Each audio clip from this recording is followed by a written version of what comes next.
গেল শনিবার ঢাকা দক্ষিণ সিটি কর্পোরেশনের নির্বাচিত মেয়র ইশরাক হোসেনের একটি স্ট্যাটাসে বলেন, কার অনুমতি নিয়ে এই মেলার আয়োজন করা হয়েছে তা সরকারের কাছে জানতে চাই। এভাবে খেলার মাঠ ও খেলার পার্ক দখলকারীদের বিরুদ্ধে কোনো ব্যবস্থা নেওয়া হচ্ছে না কার স্বার্থে।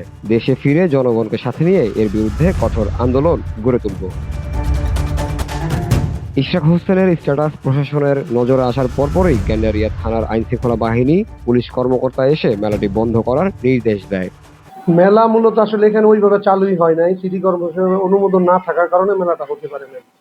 মেলা হওয়ার জন্য সিটি কর্পোরেশনের অনুমোদন লাগে, পাশাপাশি পুলিশের আইন শৃঙ্খলা নিয়ন্ত্রণের পক্ষ থেকে ক্লিয়ারেন্স লাগে। সিটি কর্পোরেশনের অনুমোদন না থাকার কারণেই মেলাটা আয়োজন করা সম্ভব হয়। দেশের দূর দূরান্ত থেকে এসে মেলায় অংশগ্রহণ করা দোকানদার পড়ে যান বিপাকে। যেখানে মেলায় কেনা বেচার ধুম বাড়বে সে সময় শুনতে হয় তাদের দোকান বন্ধ করার নির্দেশ। হতাশ হয়ে বন্ধ করে দিতে হয় দোকানগুলো। ঈদ উপলক্ষে তো সাধারণত সব জায়গায় একটু মেলা টেলা হয়। এখন এই আমরা মনে করেন মালগুলি বেচতে না পারলে এইগুলি আমরা রেখে যাবো, আর কি করবো, এটা আমাদের লস।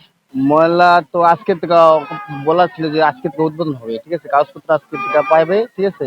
তারপর তো আমরা বিষয়টা জানি না, ব্যবসায়ী হন যে আমরা যে দোকান দিচ্ছি এটা নামগুলো না ভাড়ার বিষয় আমরা জানি না, ভাড়ার বিষয় মাহাজন জানে, আমাদের যে মাহাজন সে জানে। এখানে কারো অনুমতি না, ওই যে আমরা যে মানে কন্টিনিউ যে এটা ব্যবসা করে খাইনি, আমাদের পেটের তাগিদে আমরা আইসা দোকান বসেছি। বলা হয়েছে যে অনুমতি নেওয়া আছে, ঠিক আছে, দোকান আসতে বলছে, আসছি। আজকে দোকান প্রথম খুললাম, ঠিক আছে, মানে বিকাল আসরের পরে খুলছি। এই যে এই টাইমে তো বন্ধ করে দিল। এখন এই যে এত দূর থেকে গাড়ি ভাড়া দিয়ে আসছি, মালগুলা বানাইছি, এই খাবার মালগুলা কি করুম আমরা তো। আমি আজকে আসছি, আমরা বলতে পারি না আমাকে কই চাইতে আমরা আসছি, বুঝছেন।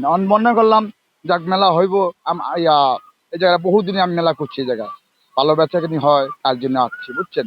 ওখানে দেখলাম এই ঘটনা, এই মাত্র আমরা হাজাইছি, জীবনে বন্ধ। এখানে তারা মেলা আছে, এটা দেখছে, তারা আনন্দ ফুর্তি এবং উপভোগ করার জন্য তো আসছে। এটা তো মানুষ কর্তৃপক্ষের অনুমতি আছে কিনা এটা মানুষ জানে না। হঠাৎ আইন শৃঙ্খলা বাহিনীর মেলা বন্ধের নির্দেশে অনুশোচনা বোধ করে ইস্ট এন্ড ক্লাবের সদস্য সচিব আব্দুল কাদির বলেন, আমাদের এই মেলাটি ঐতিহ্যবাহী মেলা। দীর্ঘ 50 থেকে 60 বছর ধরে এই মেলাটি হয়ে আসছে। এবছর ঈদ এবং পহেলা বৈশাখকে কেন্দ্র করেই এই মেলাটির আয়োজন করা হয়েছিল। গেন্ডারিয়া দুপখোলা এটা হলো ঐতিহ্যবাহী মেলা।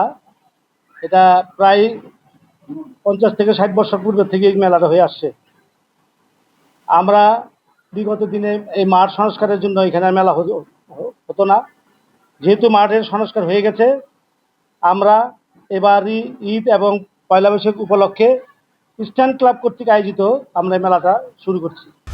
সাধারণ মানুষের বিনোদনের জন্য ঈদকে কেন্দ্র করে পুরান ঢাকার ধূপখোলা মাঠে ইস্ট এন্ড ক্লাবের উদ্যোগে মেলার আয়োজন করা হয়। ঢাকার বাসিন্দারা পরিবার পরিজন নিয়েই ভিড় করেন এই মেলায়। বসুন্ধরা, উত্তরা, বনশ্রী, কুড়িল ও বাড্ডা সহ রাজধানীর বিভিন্ন স্থানে অভিজাত ও অত্যাধুনিক মানের ফ্ল্যাট কেনার এক নির্ভরযোগ্য প্রতিষ্ঠান প্লেজেন্ট প্রপার্টিজ লিমিটেড। তাই আপনার স্বপ্নের আবাসনের জন্য আজই যোগাযোগ করুন। Pleasant Properties Limited, where destiny matches eventually. Jamil Hossain Jitu, VOD Bangla, Dhaka.